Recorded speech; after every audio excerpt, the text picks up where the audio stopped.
하나님 아버지, 오늘도 여전히 그리스도 안에서 은혜로 우리를 부르시고 주님의 거룩하신 뜻을 따라 살아갈 수 있도록 인도하여 주심에 감사드립니다. 하나님께서는 언제나 우리를 신실한 사랑으로 받아주시지만 지난 날들을 돌아보면 그런 사랑을 받았다는 증거가 우리 가운데 너무나 희미하고 여전히 죄악을 벗삼아 지냈음을 고백하지 않을 수 없습니다. 이 시간 다시 한번 그리스도 안에서 약속하신 은혜를 의지하여 나아왔사오니 참된 회개가 있게 하시고 날마다 더 깊은 회개의 자리로 나아갈 수 있도록 인도하여 주옵소서. 또한 이 시간 하나님의 말씀을 통해 우리 마음을 새롭게 해주시기를 구합니다. 그리스도의 복음으로 우리의 완악한 마음을 깨뜨려 주시고 거룩한 일들을 사랑할 수 있는 의지를 주셔서 하나님이 원하시는 열매들이 각 개인의 삶과 교회에 맺어질 수 있도록 역사하여 주옵소서. 하나님의 뜻만이 온전히 설 것을 믿고 감사드리며 살아계신 우리 구주 예수 그리스도의 이름으로 기도드립니다. 아멘. 하나님 말씀은 갈라디아서 5장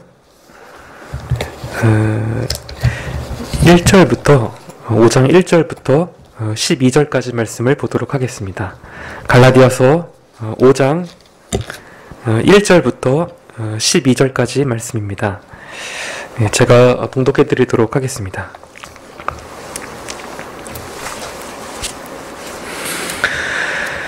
그리스도께서 우리로 자유케 하려고 자유를 주셨으니 그러므로 굳세게 서서 다시는 종의 멍에를 매지 말라. 보라, 나 바울은 너희에게 말하노니 너희가 만일 할례를 받으면 그리스도께서 너희에게 아무 유익이 없으리라. 내가 할례를 받는 각 사람에게 다시 증거하노니 그는 율법 전체를 행할 의무를 가진 자라. 율법 안에서 의롭다함을 얻으려 하는 너희는 그리스도에게서 끊어지고 은혜에서 떨어진 자로다. 우리가 성령으로 믿음을 좇아 의의 소망을 기다리노니 그리스도 예수 안에서는 할례나 무할례가 효력이 없되 사랑으로서 역사하는 믿음뿐이니라. 너희가 다름질을 잘하더니 누가 너희를 막아 진리를 순종치 않게 하더냐. 그 권면이 너희를 부르신 이에게서 난 것이 아니라 적은 누룩이 온 덩이에 퍼지느니라. 나는 너희가 아무 다른 마음도 품지 아니할 줄을 주 안에서 확신하노라. 그러나 너희를 요동케 하는 자는 누구든지 심판을 받으리라. 형제들아, 내가 지금까지 할례를 전하면 어찌하여 지금까지 핍박을 받으리요. 그리하였으면 십자가에 거치는 것이 그쳤으리니 너희를 어지럽게 하는 자들이 스스로 베어버리기를 원하노라. 아멘.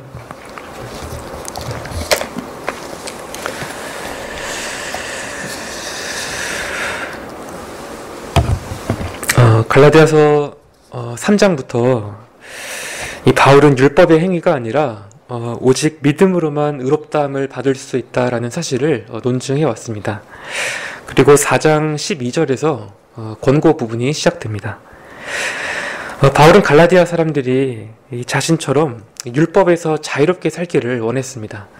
그래서 그들과 과거에 맺었던 이 친분까지 내세우면서 그들의 마음에 호소합니다. 또한 바울은 갈라디아 교회가 이 그리스도 안에서 얻은 자유에 굳게 서도록 한 가지 비유를 들었습니다. 이 갈라디아 사람들은 여종인 하갈의 자녀가 아니라 자유의 약속을 따라 난 사라의 자녀입니다. 이 우상 숭배와 심판의 역사를 가진 지상의 예루살렘이 아니라 이미 하늘의 예루살렘에 속한 자들입니다. 이제 이들이 해야 할 일들은 다시 율법의 속박 아래로 돌아가는 일이 아닙니다. 성령의 능력으로 말미암아 그들에게 이미 주어진 자유를 계속 누리며 살아가야 합니다. 이것이 바울이 5장 1절에서 내린 결론입니다. 그리스도께서 우리로 자유케 하려고 자유를 주셨으니 그러므로 굳세게 서서 다시는 종의 멍에를 매지 말라. 사실 이 1절 말씀은 중요한 전환 구절입니다. 바로 앞에 등장하는 이 비유의 결론이기도 하고 뒤에 나오는 5장, 6장의 전체 요약이기도 합니다. 5장, 6장을 읽어보면 이 말씀이 전체 배경에 깔려 있음을 알 수 있습니다. 여기 특히 1절에 자유라고 하는 단어는 이 갈라디아서에서 핵심 주제입니다. 이미 앞에서 몇 차례 언급되기는 했지만 이 구체적인 적용으로 넘어가는 이 5장에서 전면에 다시 나타나고 있습니다. 먼저 5장 전반부인 오늘 본문에서는 주로 이 자유에 굳게 서기 위해서 우리가 경계해야 할 것들을 말씀합니다. 바꿔 말하면 우리는 복음을 통해 받은 이 자유를 잃어버릴 수도 있다라는 의미입니다. 분명 하나님에게서 난 자유이고 우리에게 이미 주어져 있지만 이 자유를 실제로 누리며 살지 못할 수도 있습니다. 따라서 자유 가운데 살기 위해서는 이 바울의 권면대로 견고하게 서서 다시는 종의 멍에를 매지 말아야 합니다. 거짓 교사들의 가르침에 넘어가 버린 갈라디아 사람들은 하나님께 온전히 받아들여지기 위해서 율법 아래 있고자 했습니다. 바울은 이러한 행위가 그들이 과거에 이방인으로서 이교도를 섬겼던 것과 다를 바 없다고 보았습니다. 이 세상의 초등 학문을 따랐던 그때나 율법 준수를 통해 하나님의 인정을 받고자 하는 지금이나 모두 종노릇에 불과했습니다. 이것은 마치 짐승이 멍에에 짓눌려서 몸을 제대로 가눌 수 없는 그런 모습과 같습니다. 바울은 이러한 멍에를 다시는 매지 말라고 권면합니다. 아마 우리 중에도 이 스스로를 무거운 짐진 자로 여기는 분들이 계실지도 모릅니다. 이 그리스도를 믿고 은혜로 구원받았음을 알지만 여전히 자신의 가치에 대해서 확신하지 못하는 경험을 종종 하게 됩니다. 그러면 우리의 마음은 금세 공허해지고 수많은 부정적인 생각으로 가득 차버립니다. 온갖 불안과 죄책감에 사로잡혀서 타인의 비판에 매우 민감해지기도 하고 때로는 지나친 자기 과신에 빠지기도 합니다. 이외에도 겉으로 드러나는 모습은 얼마든지 다양할 수 있습니다. 그러나 이 모든 일의 원인은 한 가지 일로 귀결됩니다. 그리스도 안에서만 발견할 수 있는 이 참된 자유를 떠나서 영적인 종노릇을 하고 있다라는 사실입니다. 초대교회 교부였던 어거스틴은 이 자신의 자서전인 이 고백록을 하나님의 속성에 대한 찬미로 시작합니다. 그리고 이러한 하나님 안에서 안식하기를 간절히 바라는 마음으로 이러한 유명한 구절을 남겼습니다. 당신께서는 우리를 당신을 향하여 있도록 지으셨기에 우리 마음은 당신 안에서 안식할 때까지 쉴 수 없나이다.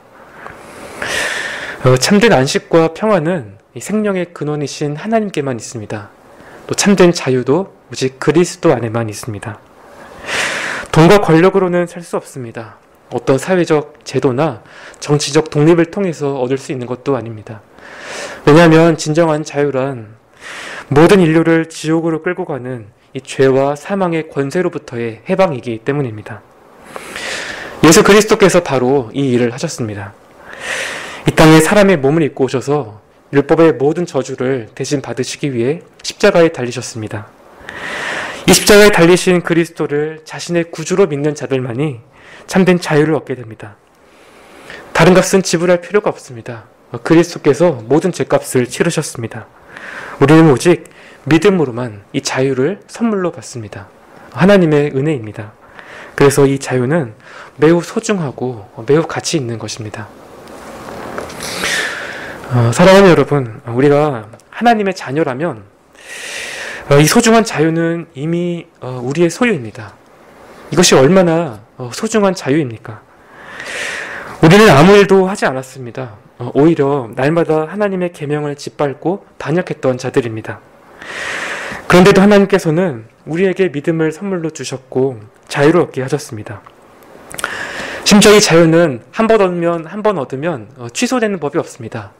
단번에 주신 영원한 자유이기 때문입니다. 그래서 다른 사람에게 빼앗길 염려를 하지 않아도 됩니다. 다만 앞서 말씀드린 것처럼 이 자유를 거의 누리지 못한 채 살아갈 수는 있습니다. 여전히 영적으로 종노릇하며 살아갈 경우에 그러합니다.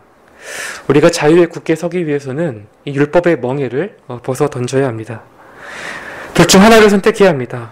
오직 그리스도 안에서만 만족을 얻기 위해 끝까지 믿음으로 살아갈 것인가, 아니면 다시 율법의 종이 되어 노예로 살아갈 것인가? 갈라디아 교인들도 이 선택의 기로에 놓이게 되었습니다. 올바른 선택지는 단 하나밖에 없습니다. 그들은 율법 준수와 할례에 의지하려고 하는 모든 모양을 다 버려야 합니다.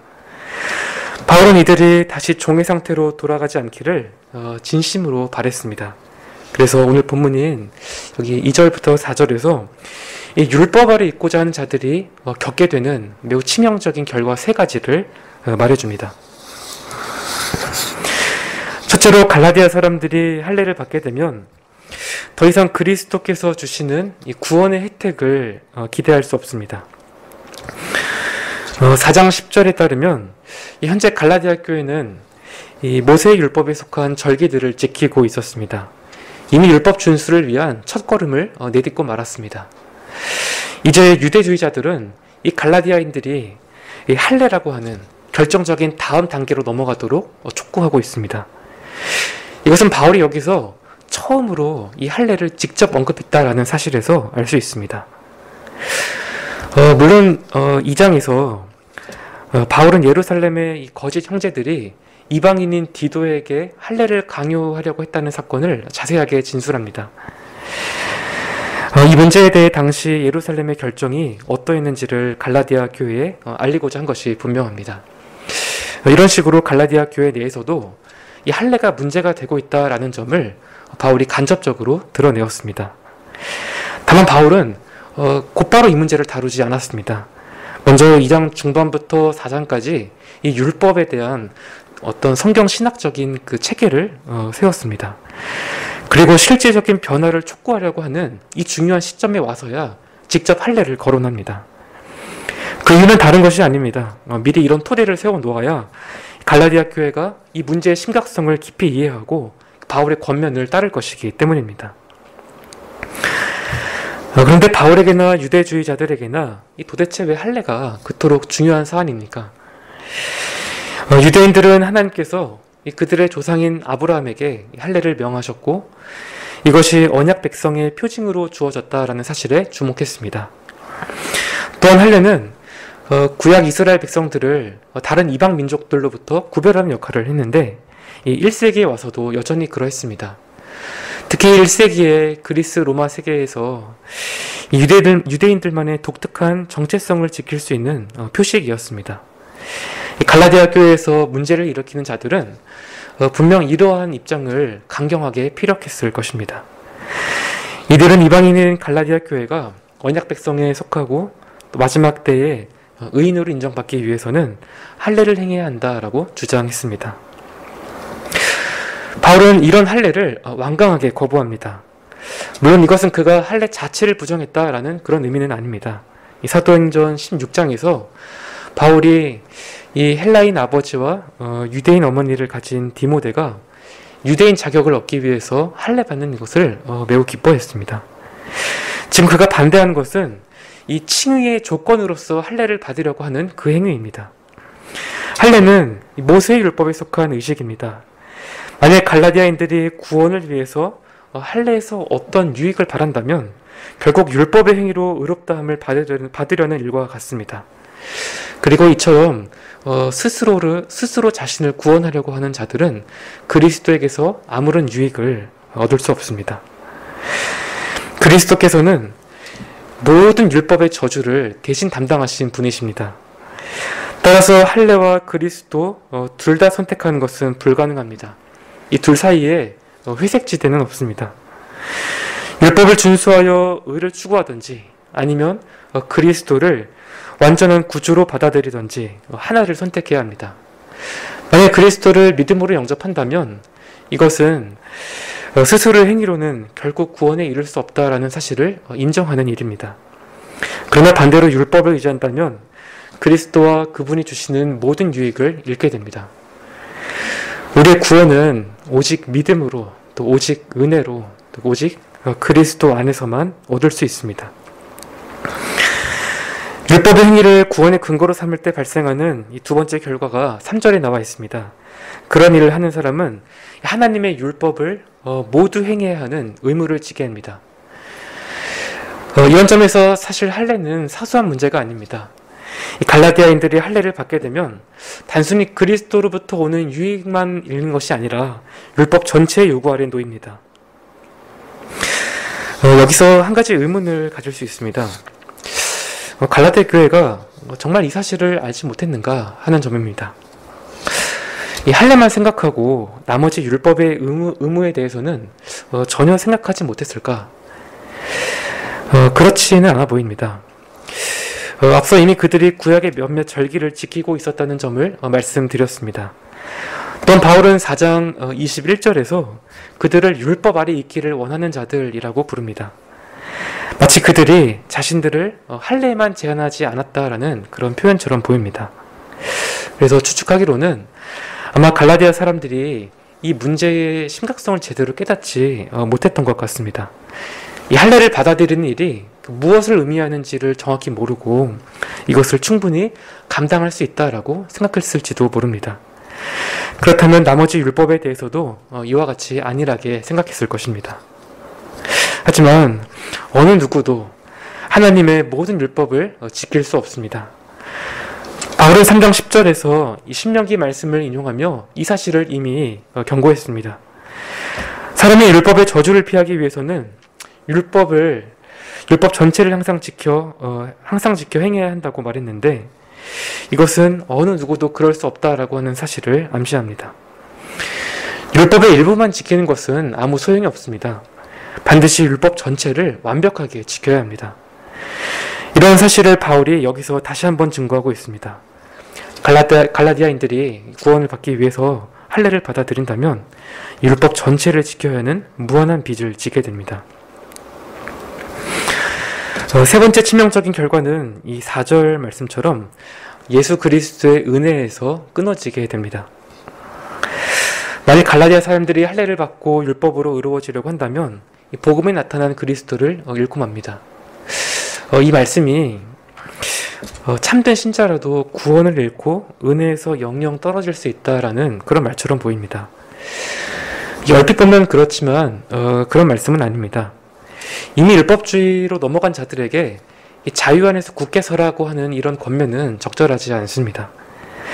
또 10절에서 바울은 그들이 잘못된 길에서 다시 돌아올 것을 주 안에서 확신하고 있습니다. 지금 바울은 갈라디아인들이 선택한 그 행동이 낳을 그 두려운 결과에 대해서 알려주고 있습니다.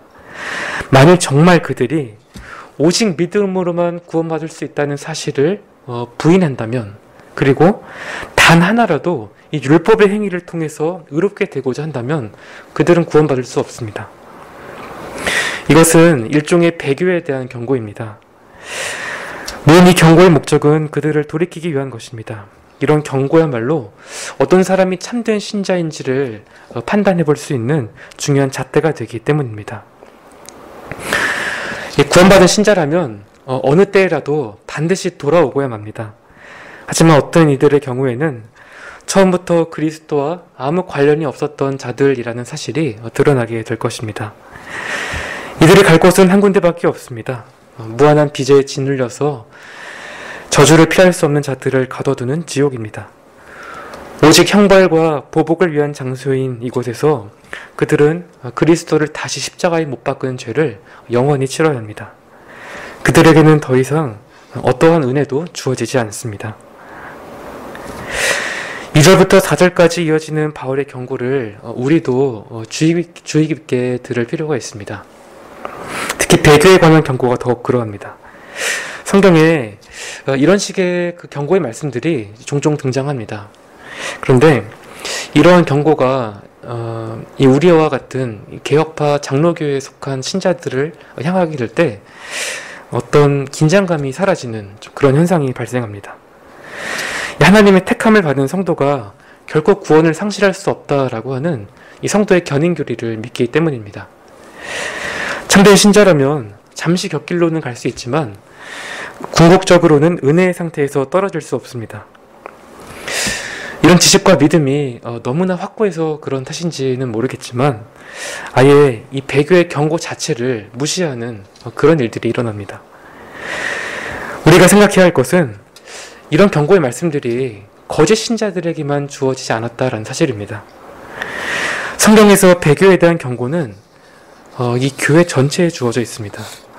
오늘 본문에서도 마찬가지입니다. 따라서 우리가 물어야 할 것은 이것입니다. 하나님께서 참된 신자에게도 이 배교의 경고를 주시는 그 이유는 무엇인가? 우리가 이러한 경고에서 무엇을 발견하기를 기대하시는가?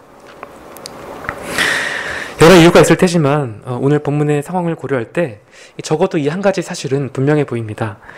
택하신 자들의 믿음을 보존하시고 또 계속해서 그리스도만을 바라보도록 하는 수단으로 삼으신다라는 것입니다. 물론 이런 의견에 동조하지 않는 사람들도 있습니다. 이런 식의 경고가 자칫 과한 두려움을 조장해서 오히려 행위 구원으로 사람들을 내몰 수 있다고 생각합니다. 예를 들어서 참된 믿음을 입증할 수 있는 열매를 내지 못한 자들은 반드시 멸망한다라는 말씀을 듣게 되면 열매를 내기 위해서 자신의 행위에 집착하게 된다는 식의 그런 논리입니다. 하지만 이런 생각은 본문에 나타난 바울의 의도와는 정반대에 있습니다.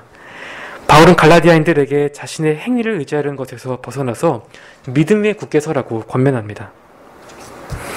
아무리 참된 신자라도 이러한 강력한 권고가 필요하다라는 사실은 우리 경험적으로도 알 수 있습니다.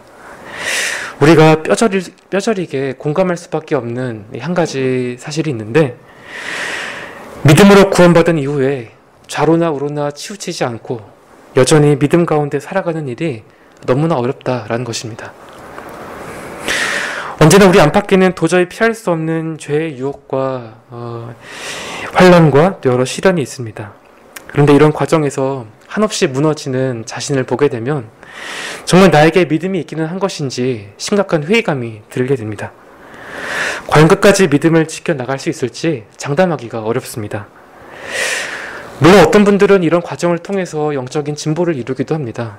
하지만 반대로 믿음이 꺾이거나 심각한 영적 침체에 빠지는 경우도 많이 있습니다. 이렇게 신앙이 퇴보하면 나타나게 되는 죄악이 바로 위선입니다.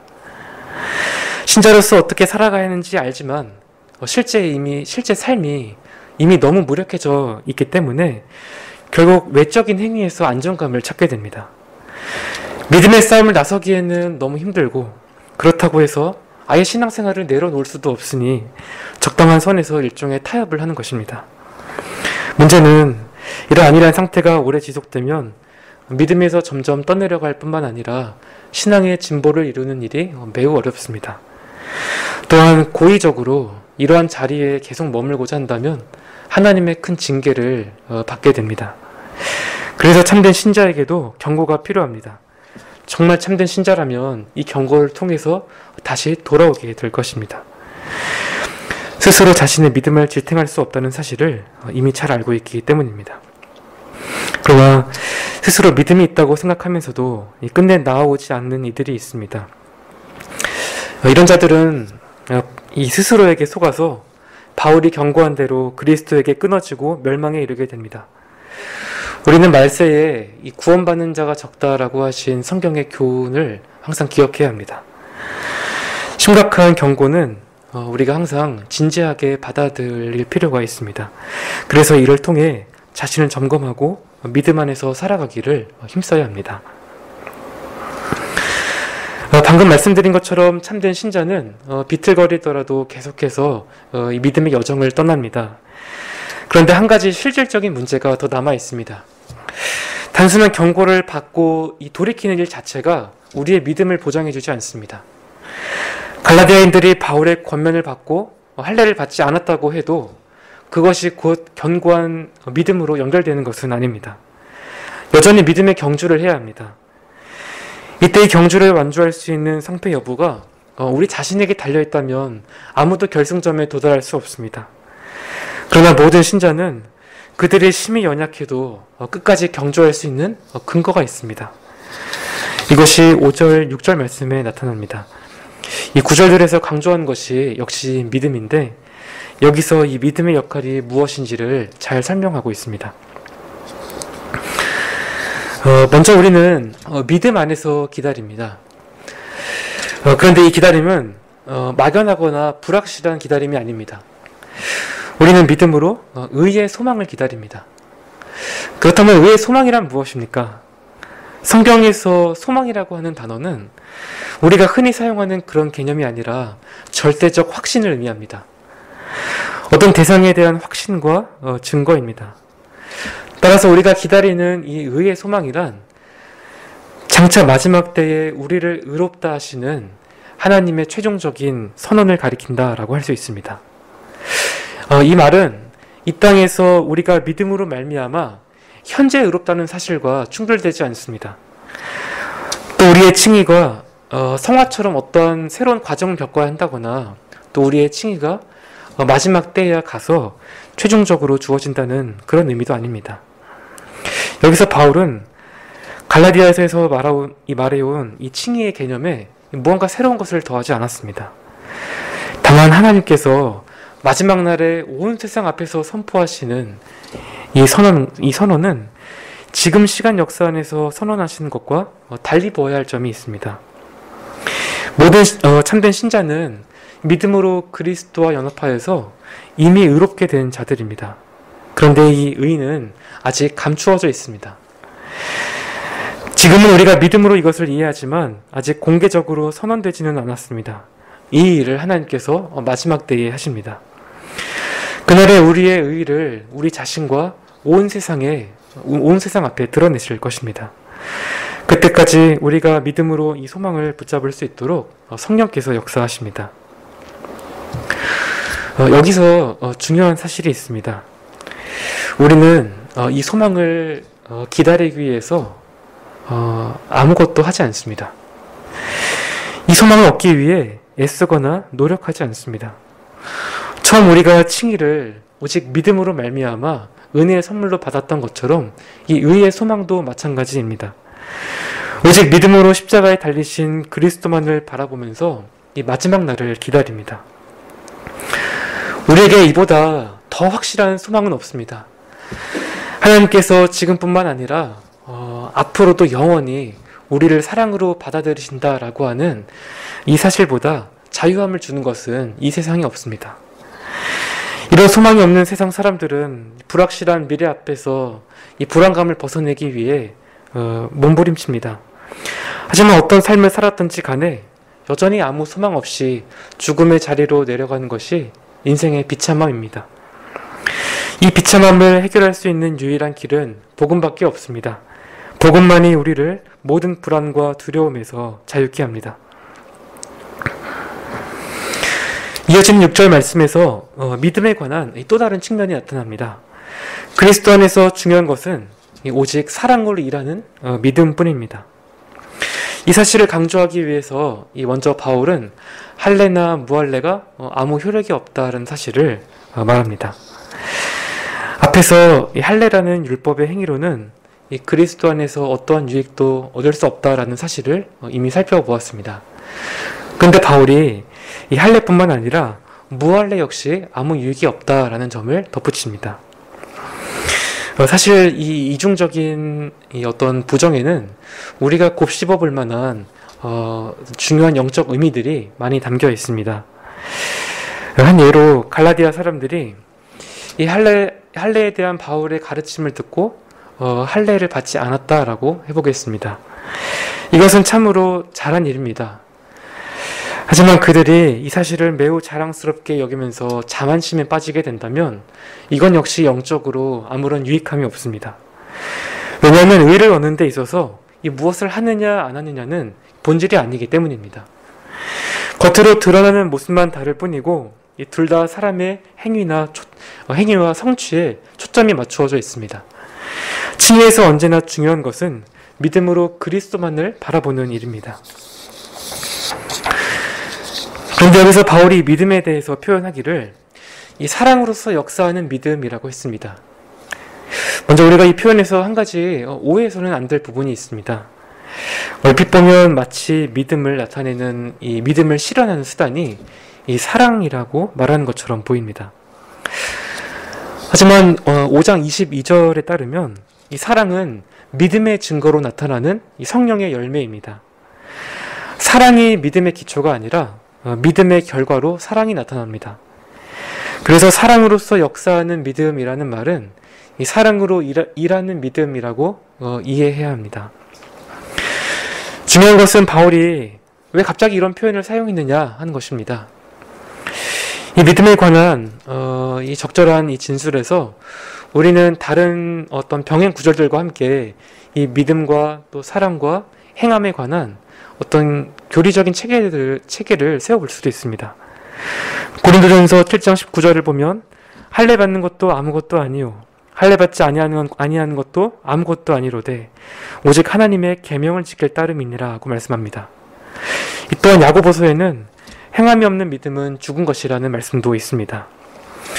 이런 구절들은 서로에게 어떤 접촉점을 제공해 주기 때문에 이 논리 관계를 따져서 이 바울의 표현에 나타난 풍성함을 생각해 보는 일도 유익을 줄 것입니다. 하지만 이보다는 이 그리스도를 향한 믿음이 어떻게 실제 우리 삶에서 사랑을 낳게 되는지 이 경험적인 측면을 살펴보면 좋을 것 같습니다. 모두 아시는 것처럼 이 믿음은 우리 그리스도인의 삶의 기초이자 출발점입니다. 하나님을 사랑하는 일이 첫째 계명이지만 이 일 역시 믿음에서 시작됩니다. 이처럼 믿음은 하나님과 우리 관계를 맺어주는 유일한 수단입니다. 그런데 이 일이 처음에 이루어질 때 우리가 한 일이 아무것도 없습니다. 내가 남들보다 더 선하거나 가치가 있기 때문에 나를 받아주신 것도 아니고 남들보다 더 악하고 못났기 때문에 특별히 자비를 베풀어 주신 것도 아닙니다. 하나님께서는 우리 때문이 아니라 오직 그리스도 때문에 오직 그리스도 안에서 우리를 받아주셨습니다. 이 일을 위해서 우리에게 복음을 들려주셨습니다. 그리고 복음을 받아들일 수 있도록 믿음도 선물로 주셨습니다. 이 믿음으로 그리스도와 연합한 우리는 의롭게 되었고 하나님의 자녀가 되었고 하늘에 속한 신령한 복들을 누리게 되었습니다. 우리 편에서는 이 모든 것들을 값없이 다 얻게 되었습니다.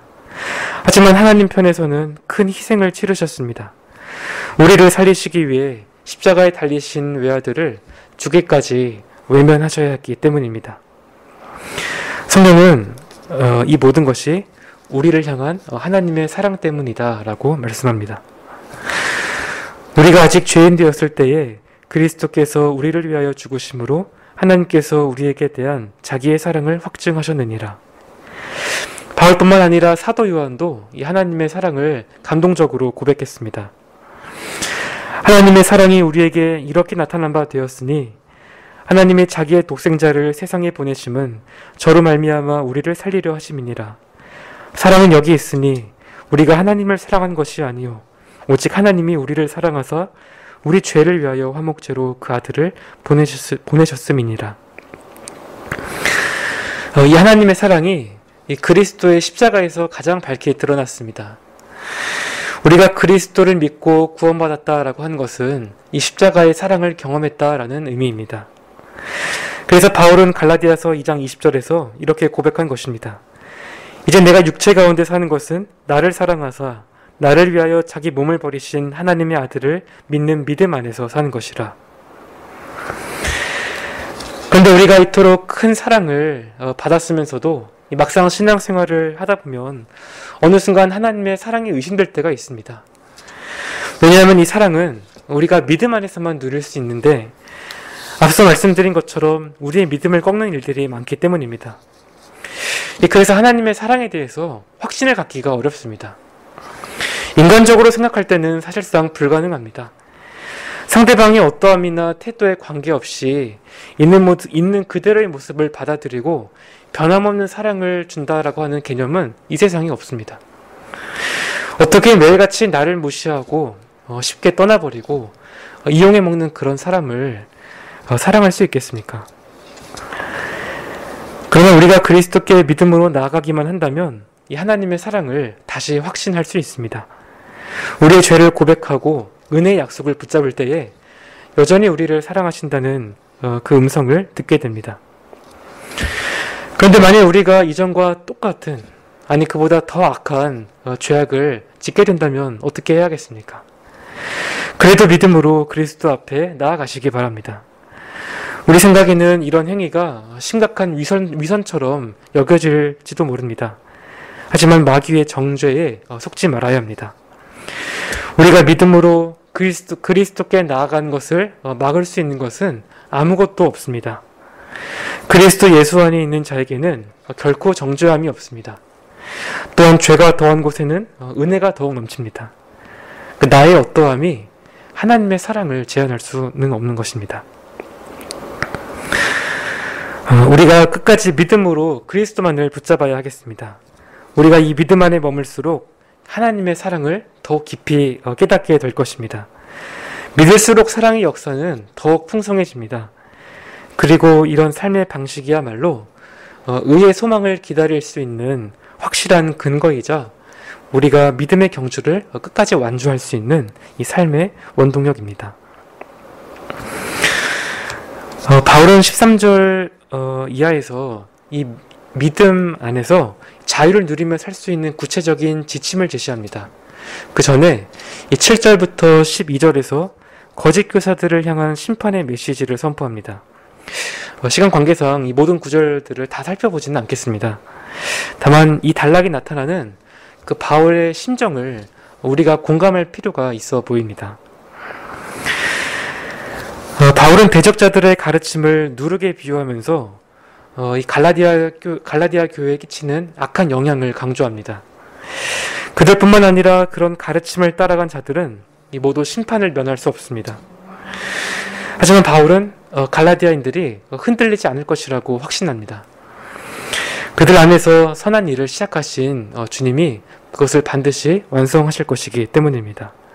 잠시 흔들리기는 했지만 그들은 결국 율법의 멍에를 벗고 거짓 교사들에게 저항할 것입니다. 11절에서 바울은 자신에게로 화제를 돌립니다. 이 대적자들이 주장한 것처럼 바울은 결코 할례를 전하지 않았습니다. 만약 그랬다면 만약 할례를 전했다면 이 박해를 받지 않았을 것입니다. 바울은 할례에 고집하는 그들에게 분노하여서 차라리 스스로 베어버리기를 원한다라고 말합니다. 다시 말해서 그들의 율법에 그들이 이 할례에 그토록 집착을 하니 아예 거세해버렸으면 좋겠다라는 말입니다.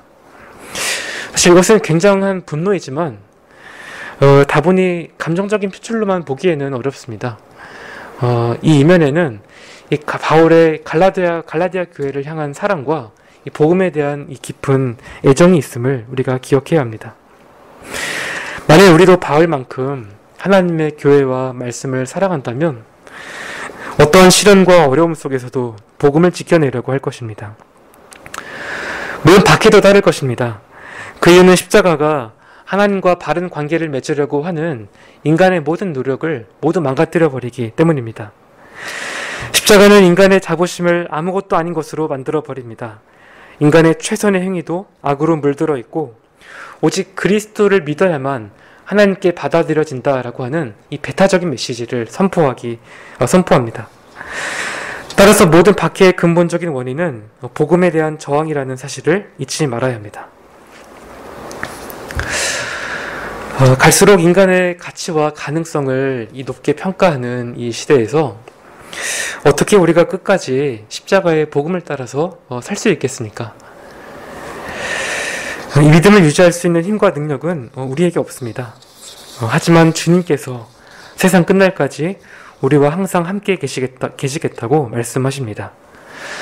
십자가에는 박해가 따르지만 이것이 끝이 아닙니다. 우리에게는 의의 소망이 있습니다. 오늘 본문이 우리에게 주는 교훈은 분명합니다. 끝까지 믿음으로 그리스도 한 분만을 신뢰하시기 바랍니다. 그래야 해서 율법의 멍에를 벗어버리고 복음의 자유를 누리면서 살아가시기 바랍니다. 비록 박해가 따르더라도 십자가의 길로 행해야 합니다. 여기에만 참된 자유가 있기 때문입니다. 이 자유는 어떤 탁월한 그리스도인들만이 누릴 수 있는 것이 아닙니다. 참된 신자라면 모두가 값없이 누릴 수 있는 소중한 특권입니다. 믿음으로 그리스도를 바라보면 바라볼수록 우리는 이 복음의 자유 안에서 하나님의 사랑을 누리면서 살아갈 수 있습니다. 혹시 이 일에 냉담하신 분이 계십니까? 어쩌면 그리스도에 대한 이 첫사랑에서 떠났기 때문일지도 모릅니다. 생명보다 더 사랑했던 주님에게서 나를 떠나가게 만든 것이 무엇입니까? 그분보다 더 소중하고 가치 있는 것이 과연 무엇입니까? 우리는 늘 주님을 배반하지만 자신을 저주한 베드로를 다시 찾으셨던 것처럼 주님은 오늘도 여전히 우리에게 다가오십니다. 내가 나를 사랑하느냐라고 물으시는 이 부드러운 주님의 음성을 외면하지 마시기 바랍니다. 십자가에서 나를 위해 모든 피를 쏟으신 주님을 마음으로 바라보시기 바랍니다. 그래서 우리의 사랑이 회복되었다면 믿음 위에 굳게 서서 주님의 뜻을 따라 살아가시기를 소망합니다. 신실하신 주님께서 언제나 함께 하시기에 우리가 이 믿음의 경주에서 끝까지 승리할 수 있습니다. 네, 함께 기도하겠습니다.